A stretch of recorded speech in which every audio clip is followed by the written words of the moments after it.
Depuis la nuit des temps, l'humanité a été guidée par des prophètes envoyés par Allah. Parmi eux, un homme exceptionnel, un messager de patience et de persévérance, le prophète Noé, paix sur lui. Son histoire est un puissant rappel de la miséricorde d'Allah, de l'endurance face à l'adversité et de la conséquence de l'incrédulité.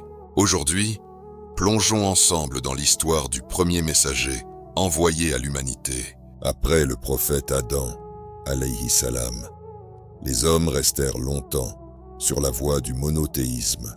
Mais au fil du temps, le diable réussit à semer l'égarement 5 hommes pieux, Wad, Suwa, Yaouk, Yagout et Nazr, furent vénérés après leur mort. Ce qui n'était au début qu'un souvenir devint une adoration interdite. Ainsi commença le premier polythéisme de l'humanité.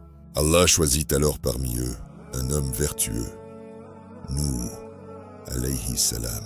Il reçut la mission d'appeler son peuple à abandonner l'adoration des idoles et à revenir à Allah, l'unique.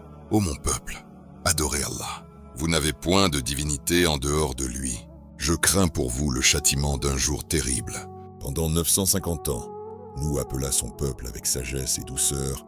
Il prêchait en secret et en public, mais la majorité le rejeta avec arrogance.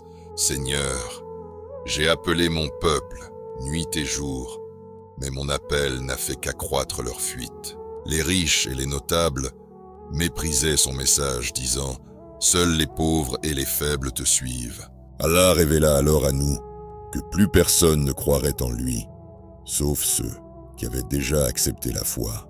Il lui ordonna donc de construire une arche, et construit l'arche sous nos yeux, et d'après notre révélation. Et ne m'interpelle plus au sujet des injustes, car ils vont être noyés. Les gens se moquaient de lui. Un bateau en plein désert, riait-il. Mais Nuh persévéra, car il savait que la promesse d'Allah est vérité. Enfin, le signe annoncé arriva. Un four se mit à déborder d'eau. Allah ordonna à Nuh d'embarquer avec les croyants, et un couple de chaque espèce animale. Puis, lorsque notre commandement vint, et que le four se mit à bouillonner d'eau, nous dîmes, charge dans l'arche un couple de chaque espèce, ainsi que ta famille, sauf ceux contre qui le décret est déjà prononcé. Nuh appela son fils. Ô mon enfant, monte avec nous et ne sois pas avec les mécréants.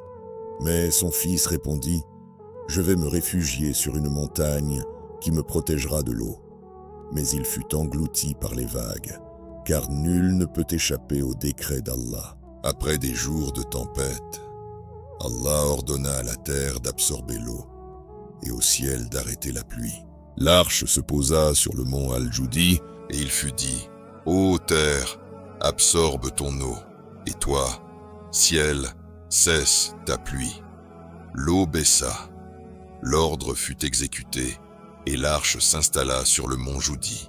Ainsi prit fin le déluge. Nous et les croyants repeuplèrent la terre, portant le message de l'unicité d'Allah. Son histoire nous enseigne la patience, la foi et la certitude que la vérité triomphe toujours. Abonnez-vous pour plus d'histoires prophétiques et laissez un commentaire.